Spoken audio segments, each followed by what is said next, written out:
Hi guys, it's Baby Peach, and we're back with some more Higurashi. Let's load it up here.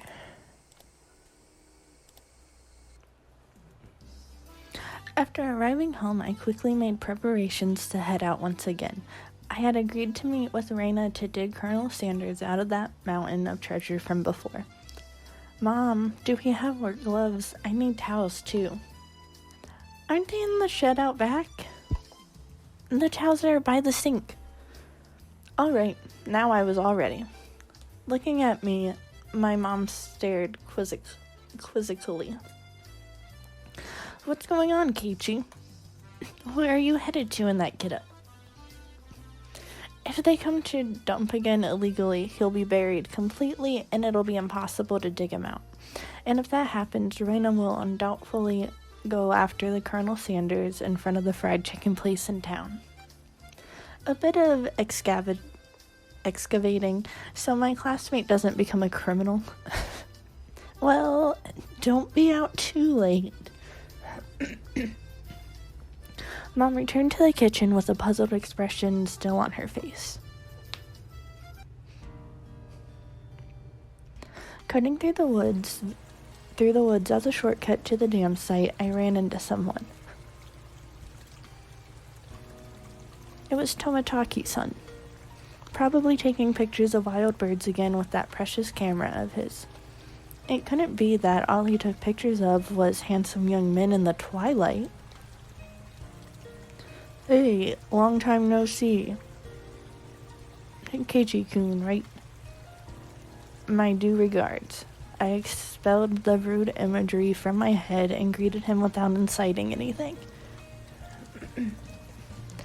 By the way, was that girl an acquaintance of yours?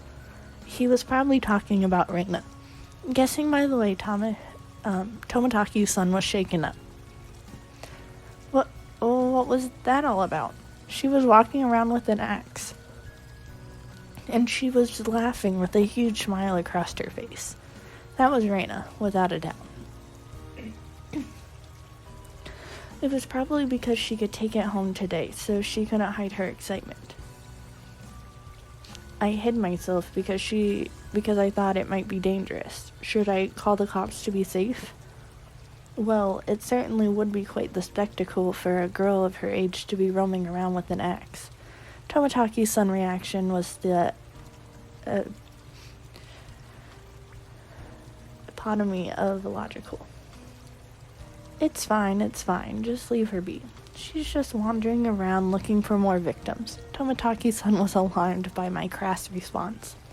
Well, it's probably hard for normal people to understand Reina. I'll just toss a bunch of BS out there. If you were to be killed out here, she'd probably be the one to do it. Try not to snoop too much around here. With a condescending smirk, I started off in the direction of the dam site where Reina was waiting.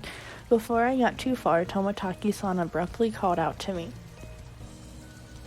Keiichi-kun, is that meant to be a warning for an outsider like me? I didn't mean that seriously. I did try to make it obvious, but... Ha ha ha. I'll try my best to be careful. Leaving only those words behind, Tomotaki's-san turned around and left. I didn't really mean to call him an outsider. I wasn't really implying anything when I said that. It was only meant to be a joke, but it felt like I'd said something bad.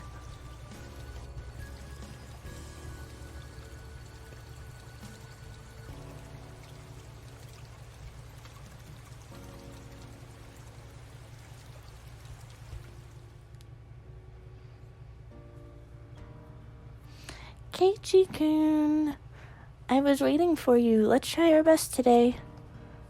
I understood what Tomotaki's-san was trying to say. Somebody gallivanting around while waving an axe around certainly would seem dangerous. You should cover the axe with something when you have it in public. It's not good to carry it around out in the open like that. Seems that I lost it, so there isn't one.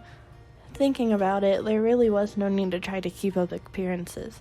Everyone in Hinamizawa probably already knew about Reina's eccentricities. She's probably the only person who would carry an axe around Hinamizawa and not be considered suspicious. Well, let's finish this today. If we bust through this last beam, we should be able to pull him out. I've got everything I need. Leave it to me. Okay. I took the axe from Reina and made my way up the unstable slope. Just wait, Colonel Sanders. Kichi-kun will save you. Alright, get back. I'll finish this in one go. A solid thwack rang throughout Hinamizawa as if the job was being done by a lumberjack. How is it? Think you can do it? If it looks too hard, you don't have to strain yourself. If I can break through this, then we'll be good. I have plenty of power today. I can do it. But this adversary was more formidable than expected. First of all, I'd never used an axe before. During a school camping trip, I had wanted to split the wood, but I lost at rock, paper, scissors and wasn't able to do it. Because the spot where I was standing was so unstable, I soon became tired. I decided to take a break.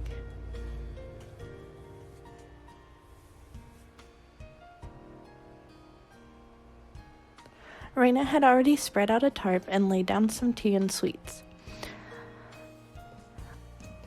I'm fine. I'm almost there. I'll make sure Reina can give Colonel Sanders a goodnight kiss tonight. Yeah, thanks.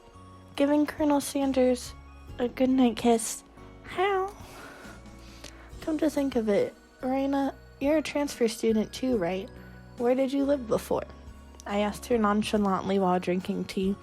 I had thought she lived here her whole life. In Kanto. It wasn't as rural as it is out here, but it was still out in the countryside. Why did you move here to Hinamizawa, I mean? You know, this is pretty far out in the boonies. Why did you move here? Does it have to do with your dad's work? Dad said he wanted to move out to a studio. He'd been saying for a while that somewhere deep in the mountains like this would be perfect. Studio? Is your father an artist or something? He paints scenery. Seems that twice a year he opens a gallery for the stuff he does. When he started, his works were displayed in an industry plaza in Tokyo, but now they're exhibited in the Makuhari Messe. He's determined to have them displayed in the Waterfront International Exhibition Hall. That's amazing. Let me see them next time. I was too embarrassed to tell her that I didn't really know what kind of pictures my father painted. Well, eventually I would. I picked myself up while giving some vague answers.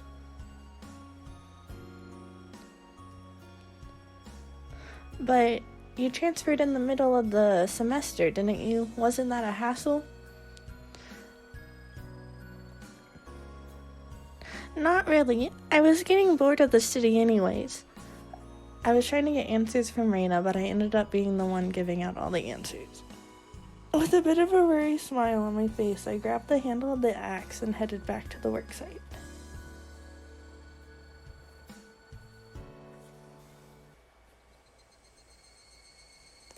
The air grew colder as the sun slowly set. The Higurashi began their song as if to tell me to stop and head home for the day. Just a bit more. Today, I would end it. When I first started, I chatted with Reina as I worked, but now I didn't have that luxury. Hoo-yah, you little... Damn it. I had slung the axe countless times today, just like this. Contact. Shards of wood splintered. The assailants butchered the victim's body with hatchets and pickaxes. I recalled that passage from the tabloid. One hit with something like this would smash someone's head in. Axes and pickaxes are not meant to be swung at people, ever. With one last swing, the beam cracked apart. The weight I put behind the axe not only split through the beam, but smashed the statue's shoulder as well. The arm came off with a sickening sound. It clattered down noisily, stomping at my feet. What's the matter? Are you hurt? Sorry. The figure's arm. I broke it off. Oh, that's all? I thought Kichi-kun hurt himself. I probably had a really guilty look on my face. Reina said that without a hint of dismay as she smiled. We just need to tape it back on and put a coat over him. Nobody will ever notice. I see. Let's pull him out then. Can you get that side? Okay.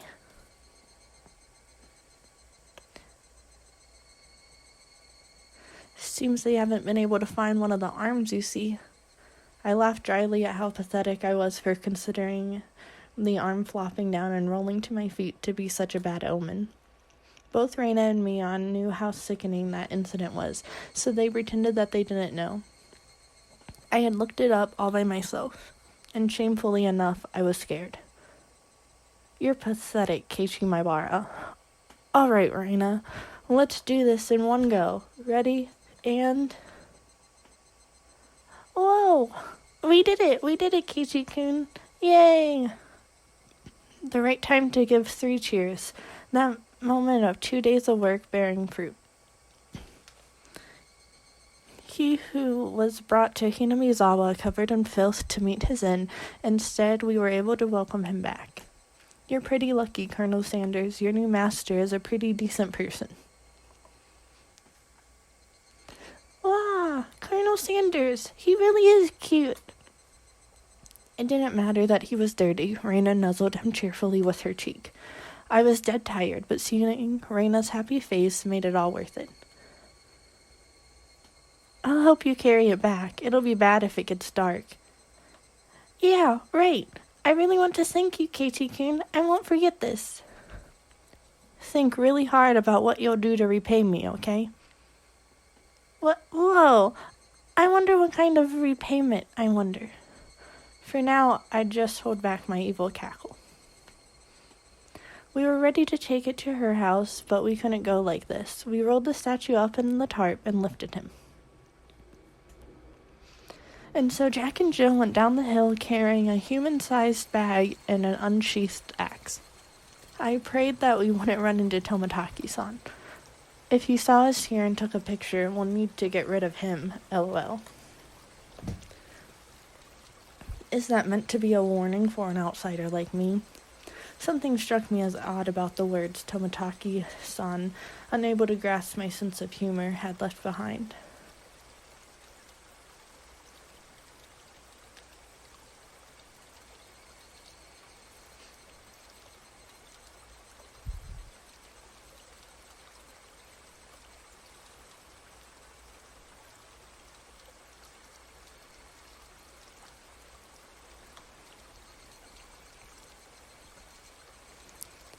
Okay, and I'll end this part here. It's a little shorter than the rest, but it seems we've come to an end of this segment.